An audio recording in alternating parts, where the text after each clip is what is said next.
ಕರ್ನಾಟಕ ನನ್ನ ಯೂಟ್ಯೂಬ್ ಕುಟುಂಬದ ಸದಸ್ಯರೆಲ್ಲರಿಗೂ ನನ್ನ ವಂದನೆಗಳು. ಮುಂಚಾಲುಮನ ಆಶೀರ್ವಾದವನ್ನು ಪಡೆಯುತ್ತಾ ಆರಾಧ್ಯರನ್ನ ಸ್ಮರಣೆ ಮಾಡ್ತಾ ತಾಯಿ ಮಾರಿಕಾಂಬೆಯನ್ನು ಸ್ಮರಿಸುತ್ತಾ ಇವತ್ತು ನಾನು ನಿಮ್ಮ ಮುಂದೆ ಬಂದಿದ್ದೇನೆ. ನನ್ನ ಕಾರ್ಯಕ್ರಮಕ್ಕೆ ತಮಗೆಲ್ಲರಿಗೂ ಸ್ವಾಗತವನ್ನು ಕೋರುತ್ತಾ ನಮ್ಮ ಆರಾಧ್ಯರು ನಿಮ್ಮೆಲ್ಲರನ್ನ ಕಾಪಾಡಲಿ, ಅವರ ಕರುಣ ಕೃಪಾ ಕಟಾಕ್ಷ ಸದಾ ನಮ್ಮ ಮೇಲೆ ಇರಲಿ ಅಂತ ಹೇಳ್ತಾ ಇವತ್ತಿನ ಕಾರ್ಯಕ್ರಮವನ್ನು ಶುರು ಮಾಡ್ತಾ ಇದ್ದೇನೆ. ಇವತ್ತಿನ ಕಾರ್ಯಕ್ರಮದಲ್ಲಿ ದೀಪಾವಳಿ ಹಬ್ಬ ತಮಗೆಲ್ಲರಿಗೂ, ನನ್ನ ಯೂಟ್ಯೂಬ್ ಕುಟುಂಬದವರಿಗೂ ಹಾಗೂ ನನ್ನ ಕುಟುಂಬದವರಿಗೂ ಬಂಧು ಬಾಂಧವರಿಗೂ ಎಲ್ಲರಿಗೂ ನಾನು ದೀಪಾವಳಿ ಹಬ್ಬದ ಶುಭಾಶಯವನ್ನು ಕೋರ್ತಾ ಇದ್ದೀನಿ.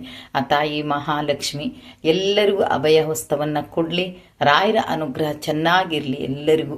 ಯಾಕಂದರೆ ಎಷ್ಟೋ ಜನ ಇವತ್ತು ಮಂತ್ರಾಲಯಕ್ಕೆ ಹೋಗಿಲ್ಲ ಅನ್ನೋರು ತುಂಬ ಜನ ಇದ್ದಾರೆ.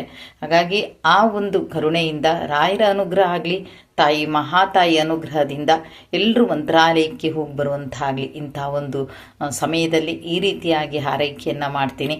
ಜೊತೆಗೆ ಯಾರ್ಯಾರ ಕಾಮನೆಗಳಿದೆ, ಆಗದೇ ಇರುವಂತಹ ಕಾಮನೆಗಳು ಯಾರ್ಯಾರದ್ದಿದೆ ಎಲ್ಲರದು ನಮ್ಮ ರಾಯರು ತಾಯಿ ಮಹಾಲಕ್ಷ್ಮಿ ಈಡೇರಿಸ್ಕೊಡ್ಲಿ. ಎಲ್ಲರ ಜೀವನದಲ್ಲೂ ರಾಯರು ಆರೋಗ್ಯ ಆಯುಷ್ಯವನ್ನು ಕೊಟ್ಟು ಕಾಪಾಡಲಿ. ಜೊತೆಗೆ ತಾಯಿ ಮಹಾಲಕ್ಷ್ಮಿ ಸರಸ್ವತಿಯನ್ನು ಪೂಜೆ ಮಾಡಿದರೆ ಮಹಾಲಕ್ಷ್ಮಿ ಒಲ್ದೇ ಉಲಿತಾಳೆ ಅನ್ನೋದಿದೆ. ಹಾಗಾಗಿ ಅವರಿಬ್ಬರ ಆಶೀರ್ವಾದವು ಇಡೀ ಕುಟುಂಬದವರ ಮೇಲಿರಲಿ, ನನ್ನ ಯೂಟ್ಯೂಬ್ ಕುಟುಂಬದವರ ಮೇಲಿರಲಿ.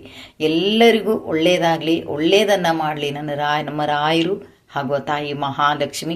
ನಿಮ್ಮ ಇಡೀ ಕುಟುಂಬ ಎಲ್ಲ ಚೆನ್ನಾಗಿರಲಿ, ಖುಷಿಯಾಗಿರಲಿ, ಆರೋಗ್ಯ ಆಯುಷ್ಯವನ್ನು ಕೊಟ್ಟು ನನ್ನ ರಾಯರು ಕಾಪಾಡಲಿ ಅಂತ ತಮ್ಮೆಲ್ಲರ ಹತ್ರನೂ ಬೇಡ್ತಾ ಇನ್ನೊಮ್ಮೆ ದೀಪಾವಳಿ ಹಬ್ಬದ ಶುಭಾಶಯಗಳನ್ನು ಕೋರ್ತಾ, ದೀಪ ಹೇಗೆ ಬೆಳಗುತ್ತೋ ಮನೆಯಲ್ಲಿ ಹಾಗೆ ನಮ್ಮ ಜೀವನವು ಸುಂದರವಾಗಿ ಬೆಳಗಲಿ ಅಂತ ಹೇಳ್ತಾ ಇವತ್ತಿನ ಕಾರ್ಯಕ್ರಮವನ್ನು ಮುಗಿಸ್ತಾ ಇದ್ದೀನಿ.